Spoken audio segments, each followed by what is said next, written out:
अस्सलाम वालेकुम। आज के हमारे इस लेक्चर में हम क्लॉज और उसके टाइप्स को पढ़ेंगे। ये सीखेंगे कि क्लॉजेस कितने टाइप्स के होते हैं और उनको हम कहाँ पे यूज़ कर सकते हैं। अपने लेक्चर का आगाज़ करते हैं। सबसे पहले ये समझना ज़रूरी है कि क्लॉजेस कितने टाइप्स के होते हैं। यूजुअली अगर हम देखें तो क्लॉजेस दो टाइप्स के होते हैं, एक इंडिपेंडेंट क्लॉज, दूसरे डिपेंडेंट क्लॉज। ठीक है, अब इंडिपेंडेंट क्लॉजेस को समझना ज़रूरी है। इंडिपेंडेंट क्लॉज में सब्जेक्ट और प्रेडिकेट होता है, एक सब्जेक्ट और एक प्रेडिकेट। प्रेडिकेट अगर जो बच्चे नहीं समझ सकते तो मैं समझा देता हूँ। प्रेडिकेट वर्ब प्लस ऑब्जेक्ट को कहा जाता है, या दूसरा इसका तरीका ये है कि सब्जेक्ट के बाद वाला जो पार्ट होता है सेंटेंस का तो उसको प्रेडिकेट कहा जाता है। ठीक है, तो इंडिपेंडेंट क्लॉज में सब्जेक्ट और प्रेडिकेट होता है और इसमें एक कंप्लीट थॉट होती है। जैसे कि यहाँ पे एग्जांपल मैंने लिखी हुई है, ही मेक्स टी। ठीक है, तो इसमें एक कंप्लीट थॉट है, इसको किसी दूसरे सेंटेंस वगैरह की ज़रूरत नहीं अपना मतलब बताने के लिए, क्योंकि ये सेंटेंस जो है अपना मतलब खुद ही बता रहा है। और इसी तरह से कुछ क्लॉजेज ऐसे होते हैं जो कि अपना मतलब पूरा नहीं बता पाते। जैसे कि यहाँ पे मैंने डिपेंडेंट क्लॉज की कुछ फीचर्स लिखी हुई हैं।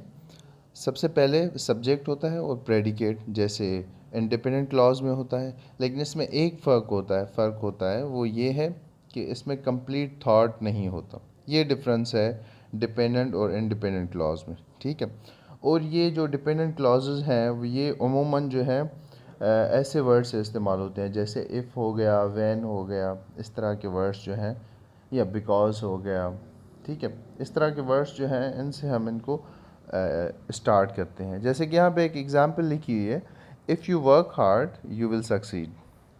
ठीक है बच्चों, अब इसमें जो फर्स्ट पोर्शन है इफ़ यू वर्क हार्ड, ये वाला जो पोर्शन है ये डिपेंडेंट क्लॉज कहलाता है। इसमें सब्जेक्ट भी है, इसमें प्रेडिकेट भी है। इफ़ की वजह से ये डिपेंडेंट बन गया है। कैसे कि अगर मैं कहूँ कि अगर मैं काम करूँगा या अगर आप मेहनत करेंगे, ठीक है, तो उसके बाद ये ज़रूरी है कि मैं आगे कोई दूसरा सेंटेंस बोलूँ जिससे इस सेंटेंस का पूरा मतलब समझ में आए। ठीक है, अगर मैं ये कह दूँ इफ़ यू वर्क हार्ड, ठीक है, तो आप इसका कंप्लीट मकसद नहीं समझ सकते कि अगर आप मेहनत करेंगे तो क्या होगा। ठीक है, तो इसलिए इसको ज़रूरत होती है किसी दूसरे इंडिपेंडेंट क्लॉज की। जैसे यहाँ पे मैंने लिखा हुआ है if you work hard you will succeed. अब यू विल सक्सीड जो है, इफ़ यू वर्क हार्ड जो डिपेंडेंट क्लॉज है इसके मकसद को पूरा कर रहा है। ठीक है बच्चों, बात समझ में आ रही है? अगर कोई भी सवाल है या कोई कन्फ्यूजन है तो डिस्क्रिप्शन बॉक्स में मेरा कॉन्टेक्ट नंबर होता है, आप मुझसे रब्ता कर सकते हैं, या कोई एडिशन करना चाहें तब भी आप मुझसे रब्ता कर सकते हैं या कमेंट बॉक्स में पूछ सकते हैं। उसके बाद मैंने एक पोर्शन रखा है कि अगर डिफरेंट क्लॉजेस को एक साथ मिलाया जाए तो क्या होता है। ठीक है, सबसे पहले वन इंडिपेंडेंट क्लॉज जो है वो सिंपल सेंटेंस कहलाता है।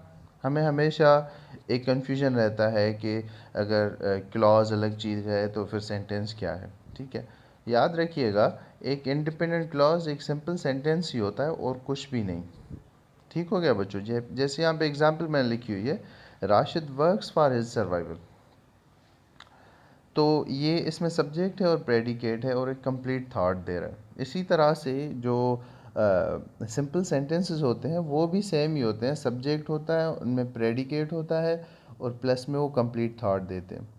तो इंडिपेंडेंट क्लॉज को आप सिंपल सेंटेंस कह सकते हैं, कोई इसमें इशू नहीं है, सेम बात है। हाँ, टू इंडिपेंडेंट क्लॉजेस को एक साथ मिला लें कोऑर्डिनेट कंजक्शन के साथ तो वो अलग चीज़ बन जाती है, वो दूसरा सेंटेंस बनता है जिसको हम कंपाउंड सेंटेंस कहते हैं। ठीक है, दो इंडिपेंडेंट क्लॉजेस को कोऑर्डिनेट कंजक्शंस के साथ मिलाते हैं तो एक अलग सेंटेंस की किस्म बनती है जिसको हम कंपाउंड सेंटेंस कहते हैं। यहाँ पे एग्जाम्पल मैंने लिखी हुई है, उसको एक बार देख लें। सेकंड एग्जाम्पल जो है मैं हाईलाइट कर देता हूँ, ये वाली, Ali likes Apple but he does not like orange. ठीक है बच्चों, इसमें दो जो हमारे जो हैं इंडिपेंडेंट क्लॉज हैं, एक अली लाइक्स एप्पल, दूसरा है he does not like orange. इन दोनों को मिला दिया है हमने बट के साथ, बट कोऑर्डिनेट कंजक्शन है।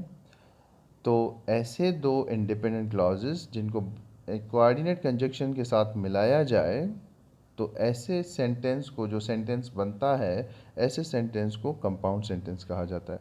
उसके बाद अगर कोई सिचुएशंस ऐसी आती हैं कि जिसमें एक इंडिपेंडेंट क्लॉज हो और दूसरा डिपेंडेंट क्लॉज हो, तो क्या बनता है?